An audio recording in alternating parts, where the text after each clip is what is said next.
జేఆర్పీఎఫ్ జై కృష్ణదేవరాయ. దేశానికి వెన్నెముక రైతు.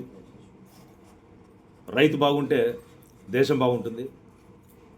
రైతు అనేటువంటి వాడు అన్నదాత.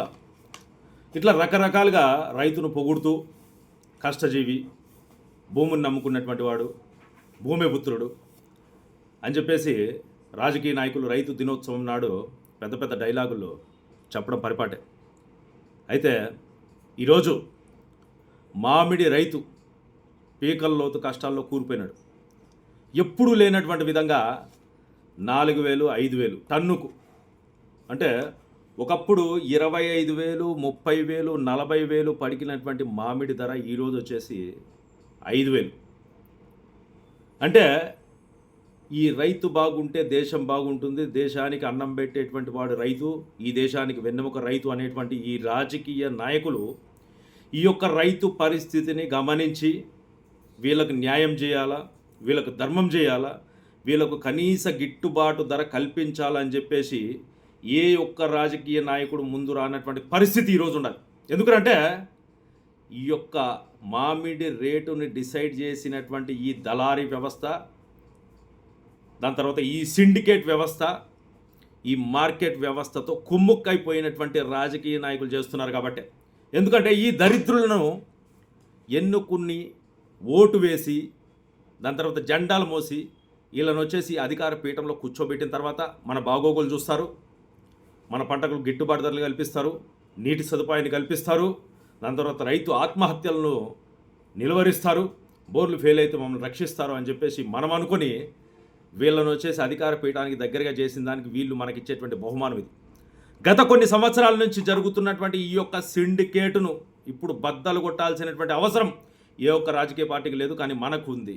ఎందుకంటే రైతు బిడ్డలం, రైతు కుటుంబం నుంచి వచ్చినటువంటి వాళ్ళం కాబట్టి ఆ రైతు యొక్క కష్టాలు దగ్గర నుంచి చూసినటువంటి వాళ్ళం. ఈ రాజకీయ నాయకులకు అర్థం కావాలి. వీళ్ళకి కావాల్సింది ఒకటే, అధికార పీఠం, దాని తర్వాత వచ్చేటువంటి డబ్బు, దర్పం. రైతు ఏమైపోయినా వీళ్ళకి సంబంధం లేదు. కాబట్టి రైతు సోదరులారా, దయచేసి మీరందరూ ఈ విషయాన్ని క్షుణ్ణంగా గమనించి పరిశీలించి మీ యొక్క గలాన్ని విప్పాల్సినటువంటి సమయం ఆసనమైంది. దయచేసి ఈ వీడియోను వచ్చేసి రాష్ట్ర ప్రభుత్వాలకు, ప్రతి ఒక్క రైతుకు చేరేంత వరకు మీరు షేర్ చేస్తారని చెప్పేసి మీ అందరితో నేను మనవి చేసుకుంటూ, చూడండి ఇప్పుడు మరి ఈ మార్కెట్ అంతా కొంతమంది దళారుల చేతిలో ఉండిపోయింది.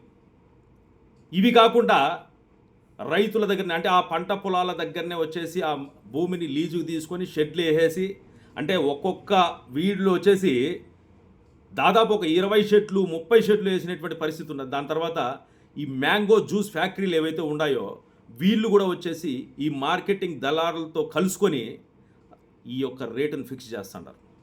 అంటే రైతు ఏం నాశనమైపోయినా మాకు సంబంధం లేదు. అంటే ఒక సంవత్సరం నుంచి వాటికి పాదులు తీసి నీళ్లు కట్టుకొని పూత పూసినప్పటి నుంచి మందులు కొట్టుకుంటూ ఎరువులతోనే కాపాడుకుంటూ చిన్నపిల్లల మాదిరి ఆ చెట్లను చూసుకుంటూ ఇవి సరిగ్గా కాపు కాస్తే దాని ద్వారా వచ్చేసి మన అప్పులు తీరుతాయి, మన జీవితాలు బాగుపడతాయి అనుకునేటువంటి రైతుల నోట్లో మట్టి కొట్టినటువంటి ఈ దుష్ట దుర్మార్గ దళారీ వ్యవస్థను నిర్మూలించాల్సినటువంటి అవసరము ఈ రాజకీయ పార్టీలకు లేకపోయినా కానీ మనకు ఉంది అని చెప్పేసి మీ అందరి యొక్క సహాయ సహకారాలు నేను కోరుతున్నాను. ఈ రైతులందరి తరపున కూడా పోరాటం చేయాలని చెప్పేసి మేము అనుకుంటున్నాం. ఎందుకంటే ఒక రైతు కుటుంబం నుంచి వచ్చినటువంటి వాళ్ళం కాబట్టి. చూడండి, పాల రైతుకు కష్టాలు, కూరగాయల రైతుల కష్టాలు, టమాటా రైతు కష్టాలు, ఇప్పుడు మామిడి రైతు, ఇది మామిడి సీజన్. ఈ మార్కెట్లో ఏ విధంగా రేట్ డిసైడ్ చేస్తా ఉండాయి, ఎవరిని అడిగి డిసైడ్ చేస్తా ఉండాయి, ఏ దళారీ వ్యవస్థ ఈ మార్కెట్ వెనకాల ఉండాలి, ఏ సిండికేట్ వ్యవస్థ ఈ మార్కెట్ రేట్ని డిసైడ్ చేస్తాను, ఏ రాజకీయ పార్టీలు, ఏ రాజకీయ నాయకులు వచ్చేసి వీళ్ళకు వచ్చేసి అండగా దండగా నిలబడి రైతులను వచ్చేసి బలి చేసుకుంటా ఉంటారు. వీళ్ళు ప్రతి ఒక్క రైతు ఆలోచించండి. ఎప్పుడు లేనటువంటి విధంగా 4,000, 5,000 టన్ను కంటే కనీసం కొట్టినటువంటి మందుల కన్నా డబ్బులు వచ్చేటువంటి పరిస్థితి ఉందా? రోడ్ల పక్కన వచ్చేసి మామిడి రైతులు వచ్చేసి మొత్తం ఆ ట్రాక్టర్లు అన్నీ తెచ్చేసి వాటన్నిటిని అక్కడ పక్కన పోయేస్తాంటారు గిట్టుబాటు ధర లేక. మళ్ళీ దీనికంతటి కారణం ఏంది? ప్రపంచం మొత్తానికి మ్యాంగోను సప్లై చేసేటువంటి మార్కెట్ చిత్తూరు. అంటే ఈ చిత్తూరు తప్పితే మిగిలినటువంటి ప్రాంతాల్లో మామిడికి అంతగా వచ్చేసి ఎదుగుదల ఉండదు కాబట్టి అక్కడ తోట లేదు. మొత్తం తోటలన్నీ ఇక్కడి నుంచి వచ్చేసి కువైట్ కానీ, బహ్రెయిన్ కానీ, అరబ్ కంట్రీస్ కానీ, యూరోపియన్ కంట్రీస్ కానీ మామిడి ఎగుమతి అవుతుంది.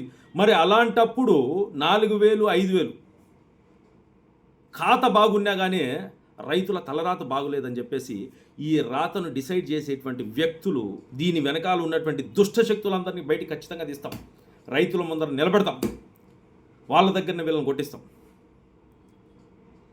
అంటే వీళ్ళ ఇష్ట ప్రకారం అనమాట. ఇక ఆ రేటు డిసైడ్ ఏ విధంగా చేయాలా అంటే ఇంత కష్టపడినటువంటి రైతుకు వచ్చేసి కొద్దో గొప్ప లాభం పెడదామనేటువంటి ఆ యోచన కూడా లేకుండా పూర్తిగా దాని మీద వచ్చేటువంటి రాబడి మొత్తాన్ని ఈ దళారీ వ్యవస్థ, సిండికేట్ వ్యవస్థ, రాజకీయ వ్యవస్థ మొత్తం చేజిక్కించుకోవాలని చేస్తున్నటువంటి ఈ దుష్ట పథకాలన్నింటినీ బద్దలు కొట్టాల్సినటువంటి అవసరం ఉంది.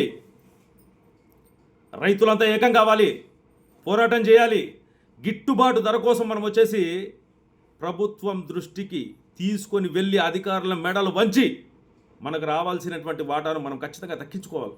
కాబట్టి దయచేసి ఈ యొక్క సిండికేట్ చూడండి, మ్యాంగో మార్కెట్ల కానించి, జ్యూస్ ఫ్యాక్టరీల కానించి, మధ్యలో ఉన్నటువంటి దళారీల కానించి ప్రతి ఒక్కడు రైతును మోసం చేస్తూనే వస్తాడాడు. ఈ రేటు వాళ్ళు డిసైడ్ చేసిందే. దీనికి సపోర్ట్గా రాజకీయ పార్టీలు ఉన్నాయి. వీటన్నిటిని కుండ బద్దలు కొట్టేసి వీళ్ళ దుష్ట ఆలోచనలన్నింటిని బయట పెట్టాల్సినటువంటి అవసరం ప్రతి ఒక్కరికి ఉండాలని చెప్పేసి ఒక రైతు బిడ్డగా, ఒక రైతు సోదరునిగా ప్రతి ఒక్క రైతుని నేను అభ్యర్థిస్తుంది ఏంటంటే ఏకం కండి, మన హక్కుల కోసం మనం పోరాడదాం, మన రేటును మనమే డిసైడ్ చేసుకుందామని చెప్పేసి ఈరోజు రాయల్ పీపుల్స్ ఫ్రంట్ నుంచి మీ అందరికీ నేను పిలుపునిస్తున్నాను.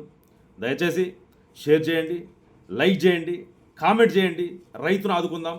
రైతు బాగుంటే దేశం బాగుంటుంది, దేశం బాగుంటే మనం బాగుంటామని చెప్పేసి ఈ సందర్భంగా మీ అందరికీ తెలియజేసుకుంటూ జై ఆర్పిఎఫ్, జై కృష్ణదేవరాయ, జై